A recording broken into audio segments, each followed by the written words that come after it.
الله ربي واحد.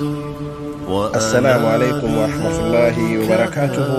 الحمد لله وحده والصلاة والسلام على من لا نبي بعده وعلى آله وصحبه.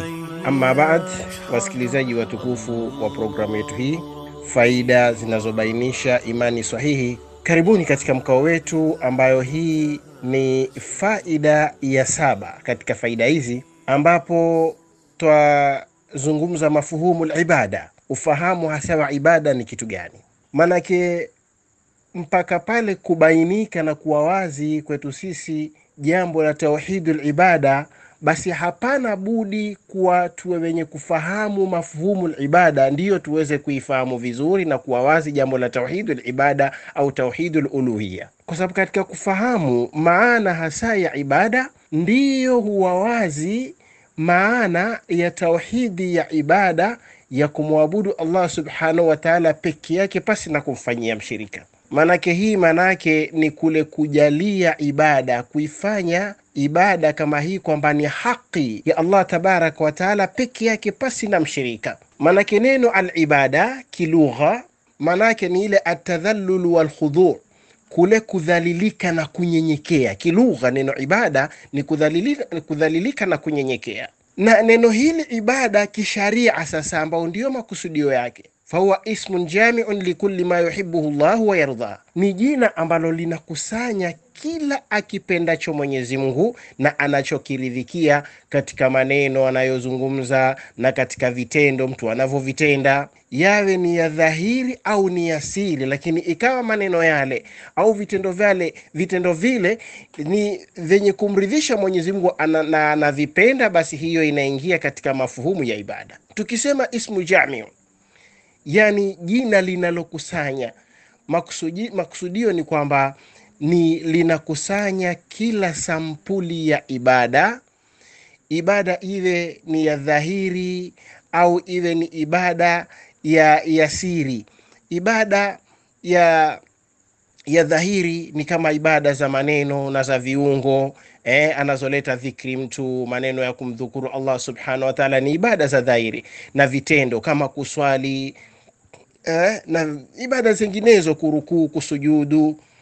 Au ibada ambao ni batina ni ibada zile alqalbia ambazo ni za moyo sasa, kama mtu kumtarajia Mwenyezi Mungu, kumtegemea Mwenyezi Mungu, kumpenda Mwenyezi Mungu. Hizo ni ibada ambazo ni batina, yani za moyo. Na kusema kwetu lima yuhibbuhu Allahu wa yardaha, kwamba inakusanya kila ambacho yuwakipenda Mwenyezi Mungu anachokiridhikia. Je, tutafahamu vipi anachokipenda Mwenyezi Mungu na anachokiridhikia? Jawabu ni kwamba tutajua kinachopendwa na Mwenyezi Mungu na anachokiridhikia kwa moja ya mambo mawili. Jambo la kwanza ni kile ambacho Mwenyezi Mungu subhanahu wa ta'ala ameliamrisha jambo lile, au mtume wake sallallahu alaihi wasallam. Hapo itaonesha wazi kwamba kile kilichoamrishwa kukitekeleza, basi hiyo ni ibada. Mfano, Allah tabaraka wa ta'ala atuambia katika Qur'ani, atuamrisha fasalli li rabbika wanhar, swali kwa ajili ya Mola wako na uchinje kwa ajili yake. Bila shaka kuchinja ni ibada, kwa kuwa Mwenyezi Mungu ameamrisha vile kuswali. Kwa hivyo amali kama ile anaifanya kwa ajili ya Allah tabaraka wa taala peke yake. Hatoswali kwa ajili ya mzuka, kwa ajili ya ruhani wake, kwa ajili ya jini wake, wala hatochinja kwa ajili ya jini, kwa ajili ya kifudu, kwa ajili ya mbari wala fingo. Na hapo atakapoyafanya haya akamfanyia asiyekuwa Allah subhanahu wa ta'ala, bila shaka atakuwa ameingia katika ishraki billah, amemshirikisha Mwenyezi Mungu subhanahu wa ta'ala.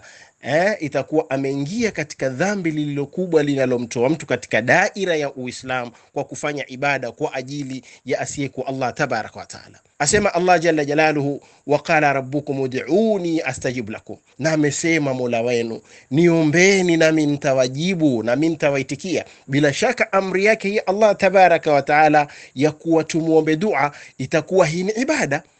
Kwa hivyo yule atakayefanya dua yake akaiswarifu kwa asiyekuwa Allah subhanahu wa ta'ala, atakuwa amemshirikisha Allah tabaraka wa ta'ala.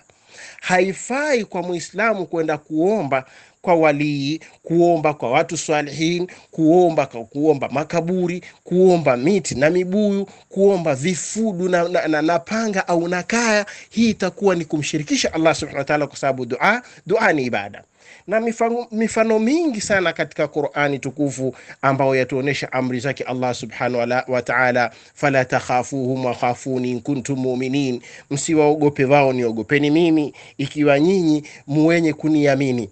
Na mengi katika amri zake Allah subhanahu wa ta'ala ambayo inaonesha kwamba hii ni ibada. Na jambo la pili au njia ya pili ya kujua ibada analolipenda Allah subhanahu wa ta'ala ni kile ambacho amemsifu nacho yule mtendaji, kama Allah tabaraka wa ta'ala alipotaja kuhusu habari ya mitume wake, innahum kanu yusari'una fil khairati wa yad'unana raghban wa rahban wa kanu lana khashi'in, hakika wao walikuwa wakipupia katika khair, wakituomba kwa kupenda na kwa kuogopa kwa upeo, na walikuwa ni wenye kutunyenyekea. Allah subhanahu wa ta'ala amewasifu watu hawa kwa sifa kama hii, ambayo yadhihirisha kwamba hili ni jambo ambalo Mwenyezi Mungu subhanahu wa ta'ala analipenda na anakuwa ni mwenye kuliridhikia. Wallahu a'lamu, wa sallallahu ala sayyidina Muhammad wa ala alihi wa sahbihi wa sallam. Wassalamu alaykum wa rahmatullahi wa barakatuh.